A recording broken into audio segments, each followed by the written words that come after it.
Hi there, this is Outdoor Gear Chat. This is season 3, episode 12. We're talking snug as a bug. Sorry, we are snug as a bug today. We're talking about insulated clothing. I am, as always, joined by Cathy. Hi.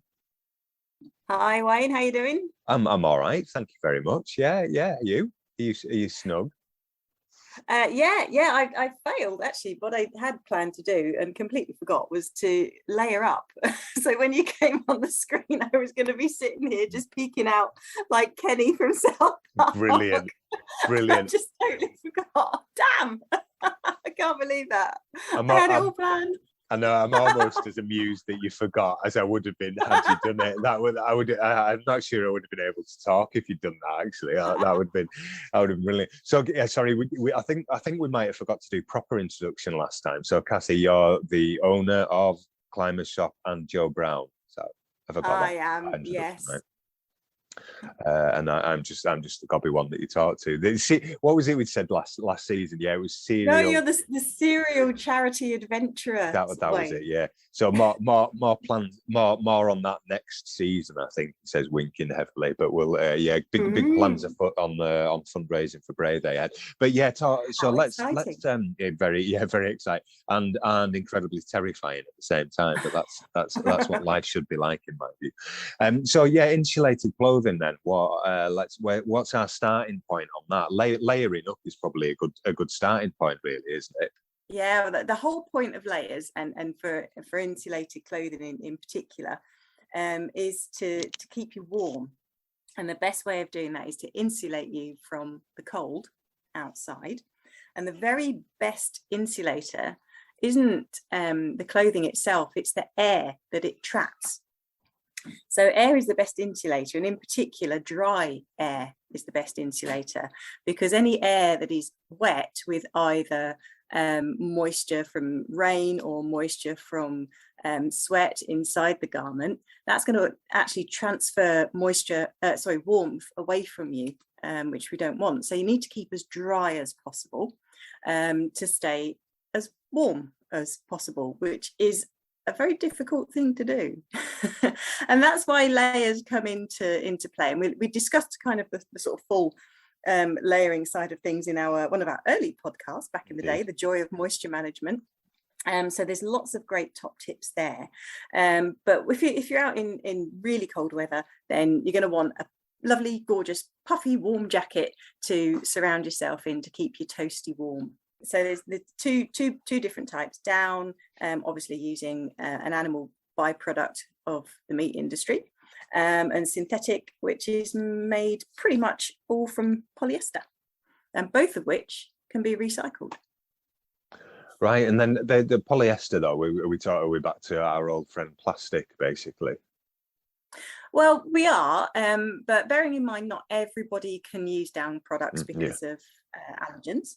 The polyesters would offer a solution there. The polyesters themselves, a lot of garments we're seeing, in fact, all of our key brands, Montane, Rab and Mountain Equipment, offer synthetic garments that are made from recycled polyester.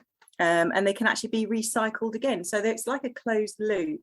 So it's such a grey area using the whole kind of plastics and oil based. But if there's a way that we've got a solution here for keeping warm, which is very important, and that can be used in a closed loop circle, so it's recycled and it can be recycled again and again and again and again, that is definitely much more beneficial than a single use polyester. Indeed, yeah. Sorry, it wasn't a criticism. It was just a comment. You know, that's the balance, isn't it? We're either talking feathers or plastic, and there's not that. That's although there's again. I was talking to some people who have gone old school that are going back to sort of cotton and coated canvases and stuff. And again, we've mentioned some of that in previous shows, I think, haven't we? And there's different downs as well, isn't there? So predominantly we're talking duck feather or goose feather. Is that about right? So Yeah, well, feather and down, they're two different things as well. So we start getting into the nerdy bit now. So your feathers are obviously, they're a flat item with a strong spine and the little softy bits coming out at an angle. The down is actually the plumage is the fluffy part of the underbelly of the duck and or the goose, and that's used for keeping the eggs warm, so for insulating the eggs. And the down is very different when you look at it from a feather. It's that I'm going to go here again. I'm going to be making little clusters with my fingers that no one can see on the podcast. So it's almost like lots of fronds coming out from a central piece. Sorry, I know this is making you laugh, seeing me covering my mouth because I'm chuckling at your little visual explanations, which isn't great for audio. Sorry for you not listening, but yeah, this is brilliant. It's genius. Sorry. So yeah, you've got lots of little fronds coming out from a central place, and these little fronds are what trap the air.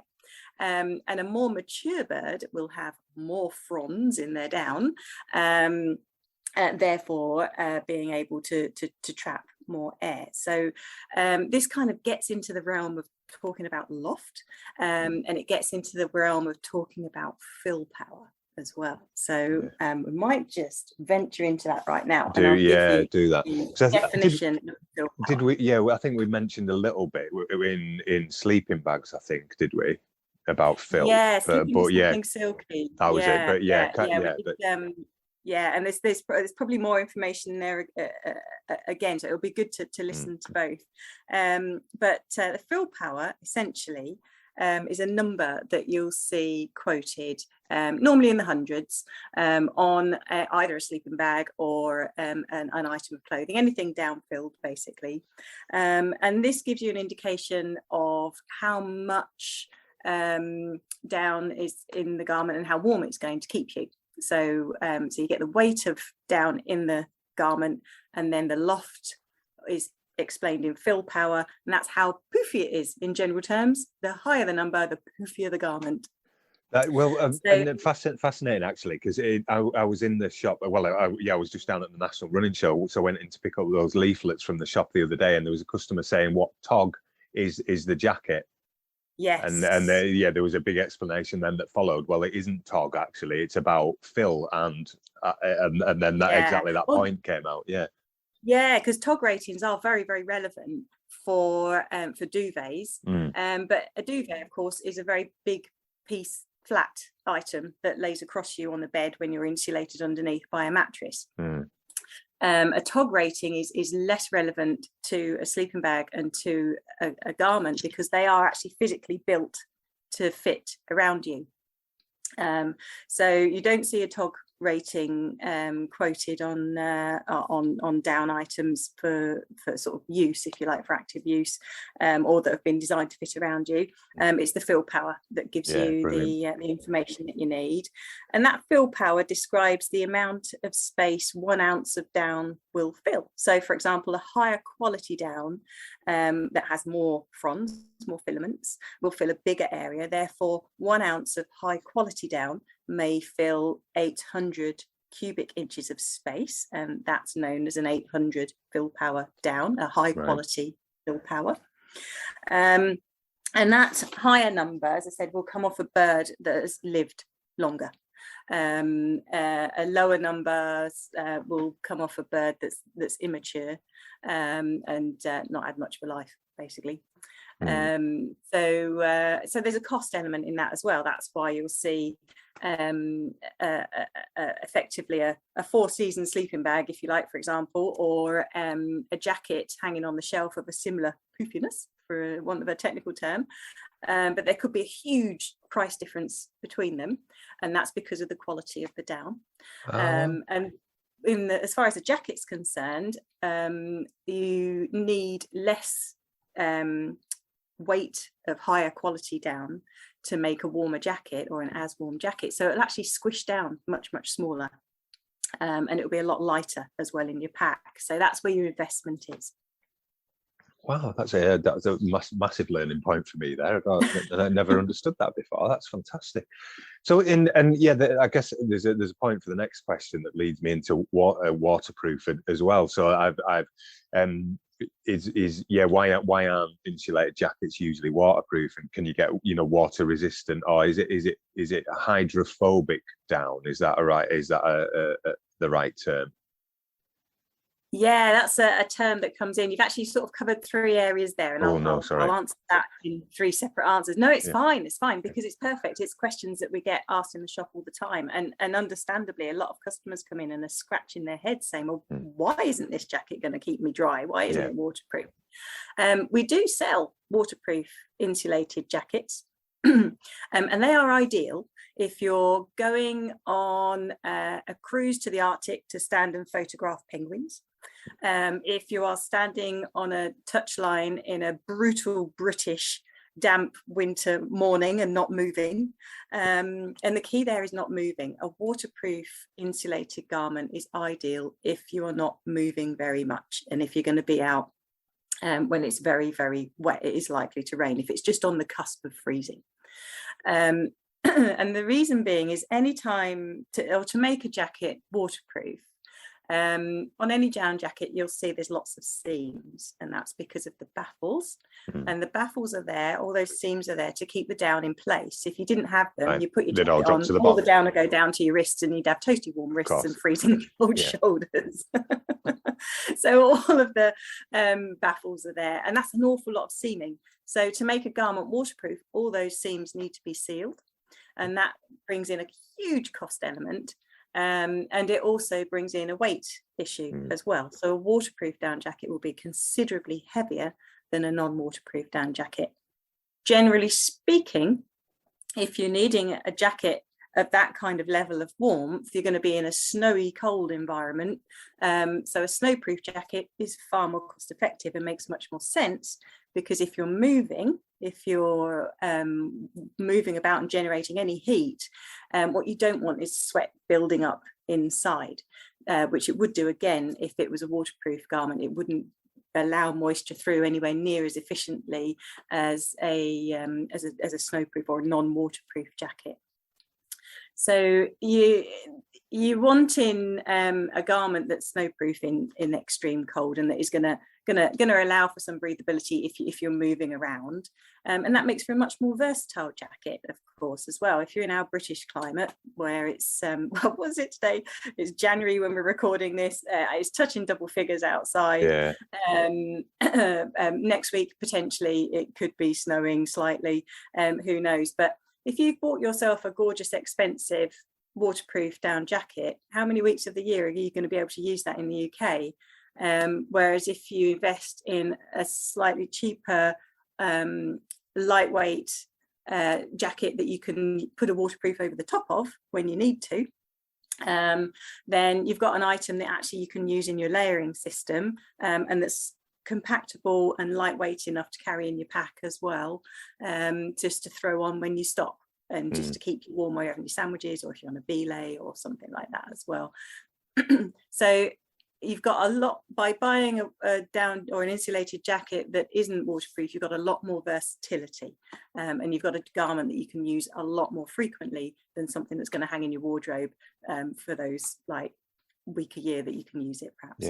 And just on a point that you mentioned there, and I think we mentioned this in the waterproof jacket one as well, that there's been a few revelations that I've had over recent years, talking to friends about that, as well, as far as sticking your insulated jacket over the top of your waterproof jacket. So previously it'd been, I've had loads of mates who go, well, I want my down jacket underneath my waterproof because I need to protect it from the rain and all the rest of it. And you're like, well, actually, that's not the greatest way around to do that, is it? Because then you've got a massive waterproof jacket to go over the top of a down jacket, for example, and it's not. Whereas, if you do it the other way around, you've got a snugger fit waterproof with a that large layer that's going to keep you warm over the top, and then I guess you're potentially generating heat inside, which can dry the waterproof out if if you're in the right conditions as well. But yeah, it was a big learning point for me, I suppose. And that's great for chatting. Again, you know, that's conversations you can have when you come into the shop. How are you going to use this jacket? Yeah. How do you want to use it in the future? You know, are you going on a mega cruise and photographing penguins in South Georgia? That's amazing. This is going to do you for that. And it's so cold and the temperatures or the climate's so extreme, you're probably best investing in something so that you can stay out for as long as possible and get those pictures that you really want to take. Spend all that money going. You know, you want to make the most of it. But if you've got a garment that you can use as a layering system and you can use that when you get back, then that's maybe a better spend of your money. The only person who's going to know that is the customer. And everybody's individual and different when they come in. So that's why we like to sort of have a chat through, and sometimes why reading reviews can't always, it can give you a general idea, and it's perfect for then coming into the shop maybe and having a chat through what's available and what can work, and just for pointing out little things you might not have thought of, you know, do your gloves fit over it or under it? You don't necessarily want to buy new gloves if you're on a budget. Let's make sure we can find a garment that works. If you're using a helmet with it, for example, does your hood jacket fit over that? Would a synthetic garment work better if you're on a paddling trip or a sailing trip or something like that, and there's a chance that your jacket's going to get wet? If you want to put your insulation over the top of your waterproof in a wet environment, as you just said, maybe a synthetic jacket is going to work better because they offer different solutions. They will keep or maintain a lot more warmth when wet than traditional down will, and actually this touches back onto the hydrophobic down, which is treated and to absorb less water and to dry more swiftly afterwards. That's basically the point of it. It's a nick wax treatment, water-based treatment, and RAB treat all of their down. And it's great. That can work in some scenarios. There's pros and cons. But until we sort of talking through what you want to use it for and how you want to use it, because there's 3 different types of synthetic filling as well. There's so many different options. And again, it all just comes down to everything's been designed for these niche little pieces as technology has come in. And we can talk about all of that when customers come in the shop. Just going back to those 3 different types of synthetic. Traditionally, synthetic jackets or garments were made with sheet insulation, so they didn't have a lot of seaming on them. They sometimes looked quite flat, but they did the job. And because they're using flat panels of polyester, they're a bit bulkier, but they've got good weather resistance because there's less seaming, and they're very durable as well. So if you're in cold, wet conditions, they're brilliant. You can now get blown synthetic fibres, and that's where clusters of polyester are blown into garments to mimic down, and also sleeping bags, so you get much puffier synthetic garments. Those do need stitched baffles again to keep them all in place so you don't get toasted warm wrists and cold shoulders, but so they're less wind and weather resistant, if you like, than the flat panel or sheet panelled synthetic items. And then you've got active, which is super fibrous filling, offering the highest possible warmth to weight ratio. So they will scrunch down very small. Traditionally, down was always scrunched down smaller than synthetic. An active synthetic garment is catching up with that. Some of those are silicone treated as well, so they're highly water resistant. But they still won't perform over a long period of time as down. You know, if down has been looked after and maintained properly, it will last a long time. Right. It's just dead interesting, isn't it? So again, as we say repeatedly, you sort of get what you pay for, and seeing it as that sort of investment. And it was one of those things really that, you know, having worked in a couple of outdoor stores, outdoor retailers in the past, you've seen people like rushing in off the street going, I need a down jacket, and spending, you know, 180 quid on it just after dashing in off the street. And you're like, right, oh, well, do you not want to think about that in any other way? No, it's not. I like that one. I'll try a few on and then dashing back out again with it on. You're like, well, it should have been a bit more of a though there should be a bit more thought potentially going into it. I guess, yeah, it's circumstance though, isn't it? But coming back again, just to your point about gloves and so on as well, and those like attachment points and pockets and you know, the hood, you know, you mentioned briefly as well there, because are most of insulated jackets built to have a like that helmet capacity in? Would that be right? Would that be fair to say? No, it very much depends on the style. But this is a really key point, because hoods are critical to how warm a jacket's going to keep you, and also how the jacket fits is critical to how warm it's going to keep you as well. And this really comes back to your man sort of dashing in, obviously wanted a warm jacket that looks good. That was his priority, and he was out again. If you are wanting to buy a technical piece of clothing to use in a harsh environment, you're going to need to take a bit more time and understand that the fashion element probably is going to have to come quite a lot lower down the decision making process. Hoods add a huge amount of money to the cost of an item, because they're very panelled and they're very shaped, same as in fact some of our expedition clothing, as the hoods, jacket hoods, are the same as a sleeping bag hood. They're so closely panelled to fit around your head. And if you think how much heat you lose off of your head, if your hood fits properly, it can keep in a huge amount. Yeah. If you have a lighter weight synthetic or down jacket, maybe that hood has been designed to go under a helmet, so it's very close fitting and it's got an elastication around the front, so that would be a lot lighter and designed to fit very closely to your head as well. So you do look a bit weird in those ones when you put your hood up, but they do keep you lovely and warm around the campfire, or if you're out on a belay as well. But the fit of the jacket is really important, because if you've got a jacket that's too big and you just pull your arms into your body, you swoosh out all that lovely hot air that your body has worked so hard to warm up, and then you get cold again. Your body has to work hard to warm it up again. Yeah. If your jacket's too tight, or you're using it under layers that are too tight, the insulation gets compressed, and then that means your jacket's not going to be able to keep you as warm either. So fit is critical.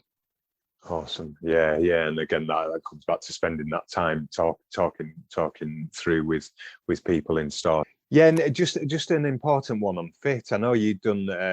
We've mentioned this previously, and it's worth reiterating. You've just done a bit of a chat with various people, including Susanna from Susanna Swims, on the fit of female clothing as well. So that is that up on the website, just to give that a plug as well.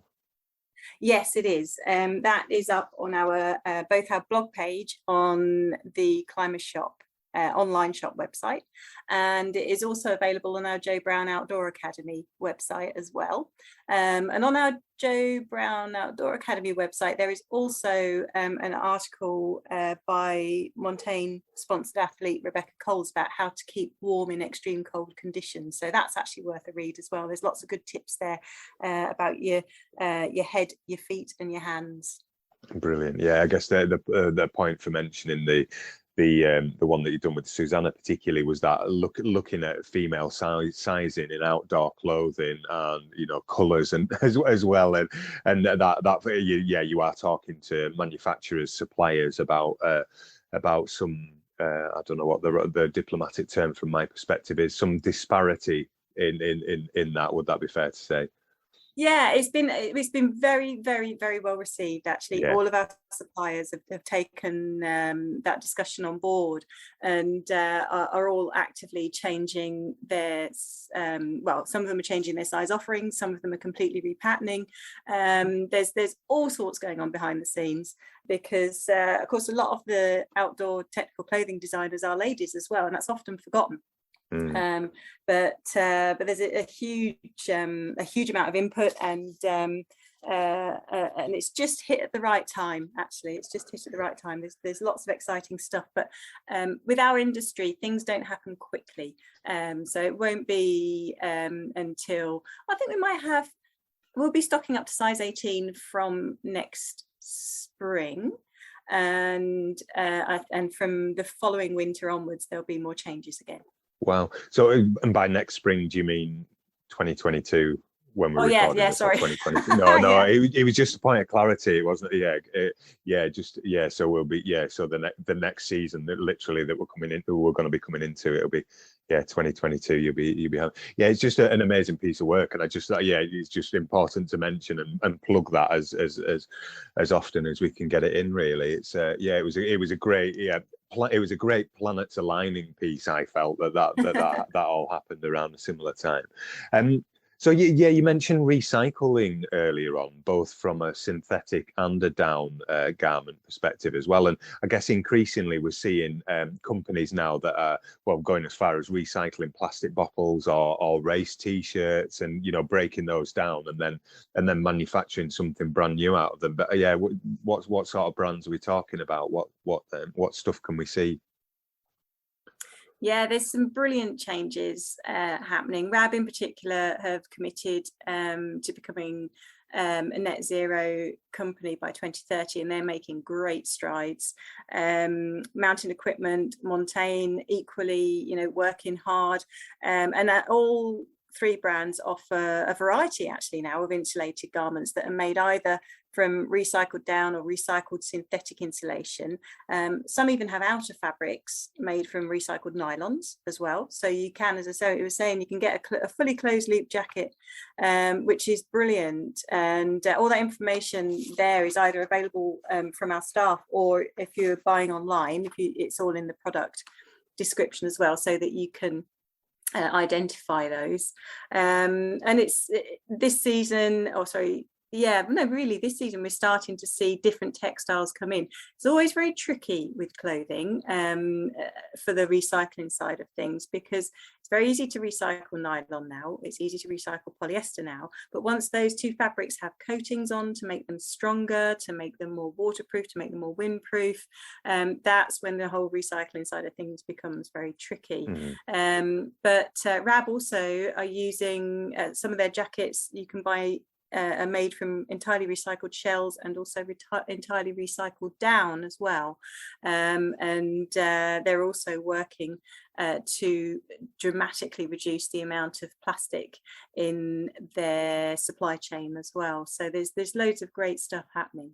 Awesome. One thing you will find, particularly on RAB, is they've gone down to a single paper tag. So the information isn't immediately available, but that paper tag does have a QR code on it, and we have in our shops now, every shop has guest Wi-Fi, so just ask a member of staff, grab the code, and then click the QR code, and that will take you through to all of the information on the RAB website. That's that tiny thing, but massive, isn't it? That is, you just think about the amount of jackets that they must be producing, where suddenly they've you're minimising all those extra bits. Yeah, it's interesting. Completely different industry in many respects, but I know local business to us, James Cropper's just outside Kendal in Burneside, that started recycling paper cups, and they found exactly what you'd mentioned. Actually, it was the coating, the plasticized coating that they had an issue with. They could recycle cardboard till the cows came home, but they couldn't because paper cups were coated. So similar thing. And I guess how you're saying about that closed loop from RAB and stuff. So if I've got a bit of kit that I want to stick back into that, how does that work? Do the outdoor brands now, will they take old kit that we might want to be recycled, or? It's starting to happen. It's not a swift overnight process, and nor should it be, really, because what we don't want is a quick fix that creates actually more issues down the line. So it is a slow process. RAB are accepting down back directly to their warehouses, and we're hoping, we've been in discussions with them about this for a while, and once we're all in the position to be able to accept stuff back in and get it back to them in quantities that they can manage, then we'll be among the first to offer that service. So it's all there, it's all in the melting pot, it's all being talked about. and there's loads of really cool stuff going on behind the scenes. And as soon as we're able to implement different things, we'll be there first of the queue. That it's just fantastic to hear. It was a genuine question, and yeah, that's great to hear that is potentially going to be happening at some point. So yeah, I guess the point that we haven't mentioned so far is insulated clothing honks after a while. So how do I wash it?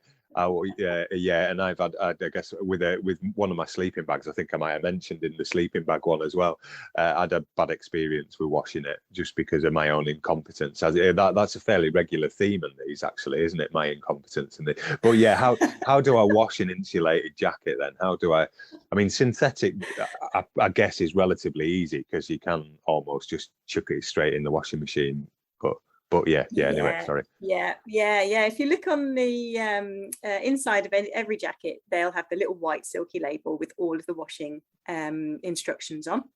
And for your synthetic jacket, generally speaking, you can just chuck that in. Please don't use washing conditioners because they are designed to make fibres softer, and that can involve breaking the fibres down, which you don't necessarily want to do on a technical garment. So as a general rule, technical garments, if you're washing them, don't use any fabric conditioner. With all the down jackets that you buy in our shops, we actually provide those with a leaflet on how to look after it, along with a free sample of specific, I think it's knit wax down wash. So we do the same with our waterproofs. Actually, we offer a Granger's proofing sachet free with each item, and with a brochure. So those little brochures are also downloadable off of our website. So if you go either again onto the online shop, the Climber shop, or if you go onto the Joe Brown Outdoor Academy, they're available, and they give you a really easy blow-by-blow account of how to wash that garment yourself if you want to. For down, you can buy special little kits that come with little spiky rubber balls, and because with the down, the washing is generally the easy part. It's the drying that is the tricky bit. And that's my incompetence. That's where I fell. That's where it all fell down for me. Clumps down. Yeah, exactly. No pun intended. Where it fell down. Yeah, it was exactly. It's like suddenly I've just got 2 bits of plastic sheeting. Basically, it was. Yeah. Sorry, but yeah, that's and somebody recommended actually. Next time sticking a tennis ball. So I rewashed it with and that definitely helped. Sorry, I interrupted you. So that the down doesn't clump up. Yeah, when it'll all stick together in the washing machine essentially. But yeah, the balls definitely help that. It makes a nasty clunking sound, doesn't it? But yeah, Yeah, and it takes a really, really, really long time. Even for a jacket, it can take hours and hours and hours, because when you take it out and shake it, you think, oh, that's dry. But actually, as I was explaining, with the down fronds and their little clusters, they all sort of kind of glue together in the wash, and it takes a lot for them to slowly dry and to come apart without getting damaged. So if you haven't got a tumble dryer, then it is worth considering sending them away to get washed. And Rab and Mountain Equipment both offer prepaid down washing services on their websites. Right. And there's a company called Scottish Mountain Gear as well that you can search for, and they offer a down cleaning service for any brand. And that's garments or sleeping bags. So awesome. If you don't want to tackle it yourself, you can send it off and get it done professionally. Yeah. And just a quick point going back to the beginning of that chunk is if you are washing stuff yourself, try get your detergent drawer, pull that out and give that a good wash as well before you stick anything in. Whether that's waterproof or insulated clothing, just make sure you've got any residue of that sort of gubbins off, because it won't do. Yeah, it won't do the job it's needed to. Well, there might be softeners within powders that you've used before that will affect the performance of your clothing. And I've had that before. Yeah, all makes a difference. Yeah, clean machine and then whack it through with either Granger's or Knit Wax are 2 brilliant brands. They make stuff specifically for technical clothing. You can't go wrong with those, and they do a whole range of products as well. Everything from base layer specific wash all the way to down wash, but also you can get down proofing products as well. So if you have got a garment and you are likely think, oh, I'm going away on a trip, or I'm going to be doing X, Y, and Z activity, I'll just boost the proofing of it. You can actually buy down specific proofing items. There's a brilliant advert back in the 80s or 90s, I think, of a chap who proofed his sleeping bag and was laying on the lake having a kip in his sleeping bag with his pipe sticking out of his mouth. It was of an era. I wouldn't advise that. No, maybe not. I'm just looking down the list of it. I think the list of my questions. I think we've covered everything that we needed to as far as insulated clothing goes now. I think so. Yeah. There's one. I mean, this is my pet, my absolute pet topic. There's one last thing, and I would really say, please don't buy a cheap down jacket. Certainly not from a fast fashion outlet. If you've got a strong stomach, Google live plucking. You'll only ever want to do that once.